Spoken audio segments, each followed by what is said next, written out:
Hey guys, I got another battle here. Again, this one's against Gum. I'm gonna call him Gum. Pokegum from the XI. And this is a game where I just get completely demolished by him. So I start off with my Skarmory raid, as usual.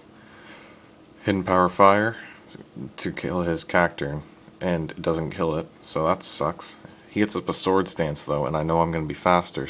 But then again, then he surprises me with a Sucker Punch, and that's gonna take me out because Sucker Punch is awesome, especially when it's +2. So next I go into my Scar Flygon, trying to just really kill this thing right away because I hate Cacturne, honestly. So Earthquake kills it, but now he's probably gonna go into a bird type, which he does. So I'm forced to switch. I go into my Tyranitar. So he can't really do anything even if he has Brave Bird, which I'm not sure if he does, but he just sets up spikes. The Sandstorm, he sets up a sub now. This was interesting. I'd never seen a substitute Skarmory before, so I just flamethrowered it because I was planning on hitting it that turn. So now I know what it's going to do, and I wish I had Taunt, but I don't. So fortunately he switches out, predicting another flamethrower because I had to break his sub. I couldn't let him keep a sub and keep setting up. So that does next to nothing to this Slowbro. So I switch out now and go into Zong because he's not going to be able to do anything to that. And he surfs predictably, and Bronzong takes that like a champ. Only did about 100, so after lefties I should be good to go. And now I'm in trouble since I don't really have anything I can do to it either. And he shocks me here with a flamethrower. I know this Bronzong is bulky, so it will be able to live, and pretty handily actually. So I just set up my rocks, and that flamethrower did a lot, but it's not even going to 2-hit KO. It'll barely be a 3-hit KO, so that's good for me. That just shows again how effective stab is. But either way, I'm gonna swap out and go to Vaporeon just to wall another flamethrower. And he actually sets up a Calm Mind. So that was a really good play. He knew I would switch. And so after the after turn effects, which take a long time, I forget what I go for. This one's really old too. They're all really old. I think I said that. He switches out and he goes into Skarmory, and I went for a Surf even though it wouldn't have done anything to his Slowbro. I guess he was fearing HP Electric, but I'm not sure why he went into Skarm if he was fearing that. So that was pretty weird.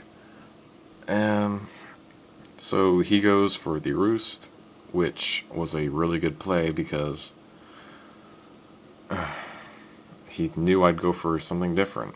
I went for an Ice Beam, just being cocky, trying to take it out, and I get shown up there. If I had went for a Surf, I could have probably killed it, but instead I'm stupid and tried to kill it really easily. So now I forced Ice Beam again. This time it'll do normal damage, and that sucks. Because this thing could have been gone and it wouldn't have had this much time to set up. So and this is really bad because I'm not sure if another Ice Beam will take it out. And he roosts anyway, so he's just throwing all kinds of curveballs my way. But this time I do make the right move and I do Surf. And it just upsets me because I know that would have maybe, I don't know. But if I had a Surfed it, it would be dead by now. At least, with only 2 layers of spikes up. Now he's going to get his 3rd up, but I decide to just be tricky and switch out into Tyranitar before he sets up his final layer. And now I know he's either going to sub or switch, and I decide to go for the Earthquake, trying to get him on the switch, which was stupid. I should have just went for a Flamethrower. I didn't know what he was going to do. My Tyranitar is really slow, so I wanted to get a free powerful hit on something, and I was fearing him to go to Slowbro. So my Bronzong gets sent back in, and he subs up, and that sucks because This Bronzong can't do anything to this Skarmory. I just go for a payback. Hopefully it'll break the sub, but it doesn't, so I guess I shouldn't have really expected it to. It's not very effective, and that's not a powerful move at all. Anyway, I'm forced to switch. I go to Vaporeon, just trying to get Surfs on it again, because Surf worked really well the first time, and predictably he Whirlwinds me out. And now I'm praying I go into T-Tar, and I do, which is awesome. And this time I'm not going to mess up. I'm going to go for the Flamethrower and break the sub if he decides to Whirlwind, which he probably will.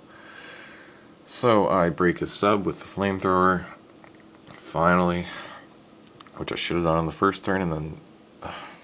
So how many switches did he force me to make? About 5 or 6? So that's the equivalent of 1.5 pokes at maximum spike. That sucks.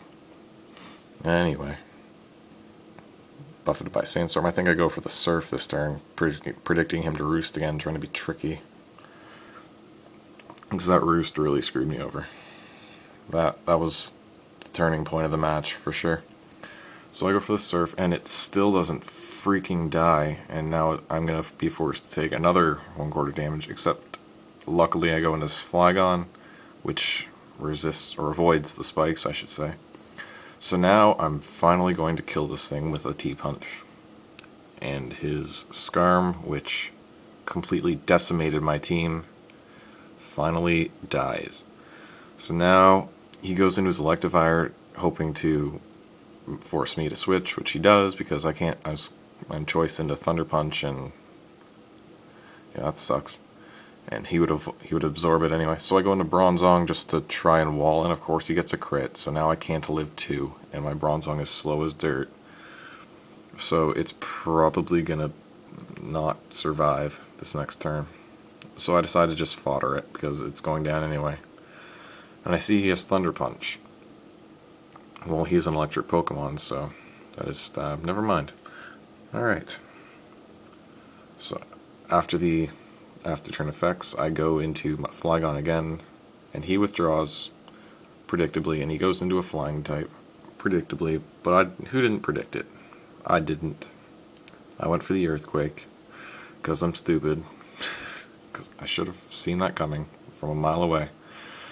So now I'm forced to swap again, which this is really racking up spike damage, which is, I guess, the point of his team.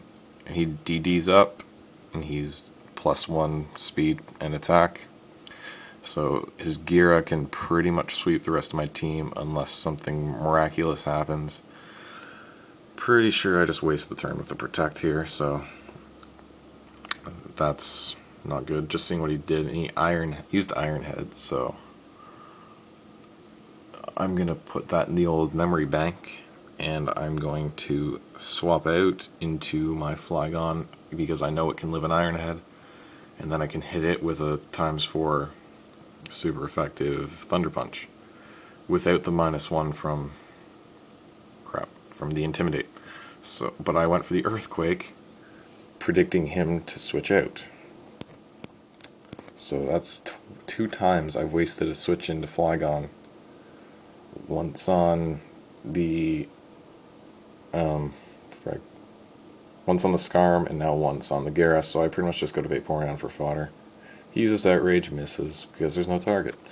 So I pretty much killed his Gira between Stealth Rock and Sandstorm, and he actually goes first. He has 2 speed boosts, and that's better than my Choice Scarf. So he was faster there, which sucks. So, and his Life Orb, the Sandstorm, that's pretty much my only chance to kill. I'm gonna kill this thing, but it's gonna sweep my entire team pretty much first. So that sucks.